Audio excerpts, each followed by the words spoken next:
बच्चों, ग्लामार्स classes YouTube channel पे आप सभी का स्वागत है। तो बच्चों, आज हम लोग जननांगीय संक्रमण के सिद्धांत को पढ़ेंगे। ये आपका सेकेंड लेसन है।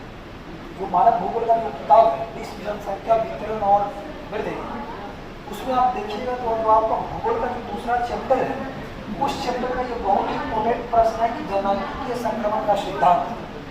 और जननांगीय संक्रमण का जो सिद्धांत है, देखिए इस सिद्धांत को दिया था नोएस्टीन ने। किसने दिया था? नोएस्टीन ने। अगर आपसे ये क्वेश्चन पूछे कि जननांगीय संक्रमण का सिद्धांत किसने दिया, तो नोएस्टीन ने दिया। और इस जननांगीय संक्रमण के सिद्धांत में कितनी अवस्था है? 3 अवस्था है। अगर आपसे पूछेगा कि जननांगीय संक्रमण के सिद्धांत की कुल अवस्था कितनी है, तो 3 अवस्था है। और जननांगीय संक्रमण का सिद्धांत किसने दिया, तो नोएस्टीन ने दिया। देखिए, जननांगीय संक्रमण का सिद्धांत क्या बताता है जानते हैं? जननांगीय संक्रमण का सिद्धांत ये बताता है कि जैसे जैसे कोई देश, ध्यान देना मेरी बात को, सुनो, जैसे कोई देश अगर विकास करते जाता है, सुनो, जैसे कोई देश अगर विकास करते जाता है, विकसित अवस्था में आता है, तो उसका जन्म दर और मृत्यु दर दोनों क्या होते जाता है? कमते जाता है, मतलब कम होता जाता है। अगर कोई देश जैसे धीरे धीरे वृद्धि करता है, जागरूक होता है, विकास करता है, वैसे वैसे उसका जन्म दर और मृत्यु दर क्या होते जाता है? कमता जाता है। ये जननांगीय संक्रमण के सिद्धांत बताता है। जननांगीय संक्रमण के सिद्धांत की 3 अवस्था है। जैसे एग्जाम में आप लिखिएगा, एक प्रथम अवस्था है। जननांगीय संक्रमण के सिद्धांत का मैं कौन सा अवस्था लिख देता हूँ? एक प्रथम अवस्था। एक जननांगीय संक्रमण के सिद्धांत को देखोगे तो द्वितीय अवस्था। जननांगीय संक्रमण के सिद्धांत का कौन सा अवस्था आ जाएगा? द्वितीय अवस्था।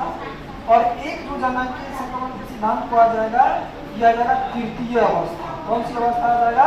तृतीय अवस्था। देखो, जननांगीय संक्रमण के सिद्धांत का जो प्रथम अवस्था होगा, ध्यान देना मेरी बात को, प्रथम अवस्था में जन्म दर भी ज्यादा होगा, जन्म दर ज्यादा होगा। और प्रथम अवस्था में उनको मृत्यु दर भी ज्यादा होगा, मतलब ज्यादा जन्म दर ज्यादा मृत्यु दर होगी। इस अवस्था में प्रथम अवस्था, क्योंकि प्रथम अवस्था में अधिक बच्चे जन्म लेंगे, जन्म लेने वालों की संख्या ज्यादा होगी और मरने वालों की भी संख्या क्या होगी? मृत्यु दर भी ज्यादा होगा। किस अवस्था में? प्रथम अवस्था में। क्यों? क्योंकि जानते हो, प्रथम अवस्था में जैसे मान लीजिए तुमको अविकसित देश, जो देश अविकसित है या जो देश पिछड़ा हुआ देश है, कौन सा कंट्री है?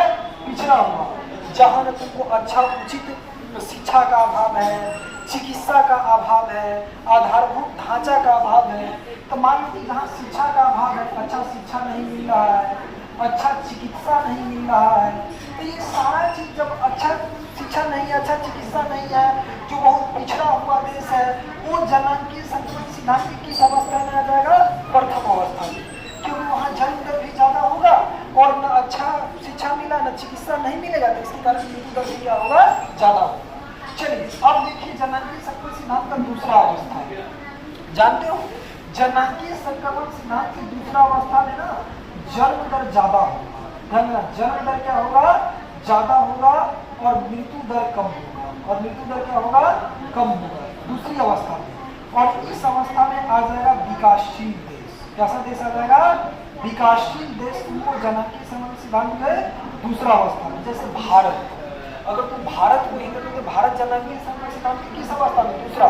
क्योंकि मान लो जन्म तो बहुत ज्यादा हो रहा है, भारत जनसंख्या में चीन को भी पीछे छोड़ दिया है, तो जन्म तो बहुत ज्यादा हो रहा है, लेकिन मृत्यु दर कम। क्यों? धीरे धीरे वहां पर अभी ना चिकित्सा का सुविधा उपलब्ध हो रहा है लोगों को, तो चिकित्सा जब मिल रहा है तो मृत्यु दर कम हो रहा है।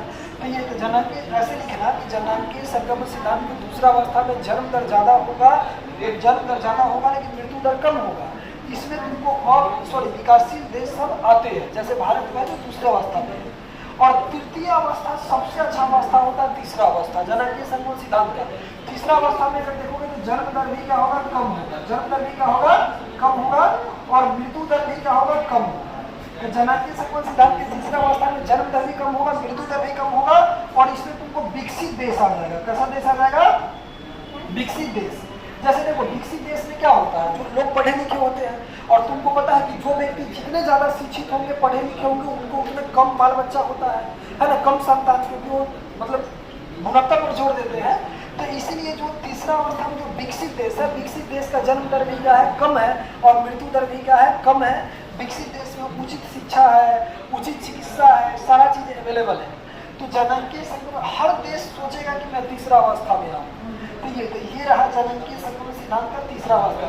तो लिखना कि तीसरा अवस्था में जन्म दर और मृत्यु दर दोनों कम होते हैं, है ना। इसमें विकसित देश आते हैं, यहाँ पर उचित शिक्षा और उचित चिकित्सा मौजूद होता है, इसलिए यहाँ पर दोनों चीज़ें क्या होती है, कम होती है। तो ये वीडियो कैसा लगा बता रहा है, क्वेश्चन काफ़ी इजी वे में समझा दिया, तुम अब इसको अपनी भाषा में बना करके लिख सकते हो। ग्रामर्स क्लासेस चैनल को आप लोग सब्सक्राइब कीजिए और बीच में जो आपको ये यूजफुल कंटेंट है, ये सामग्री आता है, उसको आप देखते रहिए, है ना। ये आपके लिए काफ़ी ज़्यादा फायदेमंद होगा। चलिए ठीक है, आप अपना कमेंट फीडबैक दीजिए, फिर मैं आपको इसी तरीका से क्वेश्चन लेकर के आया करूँ।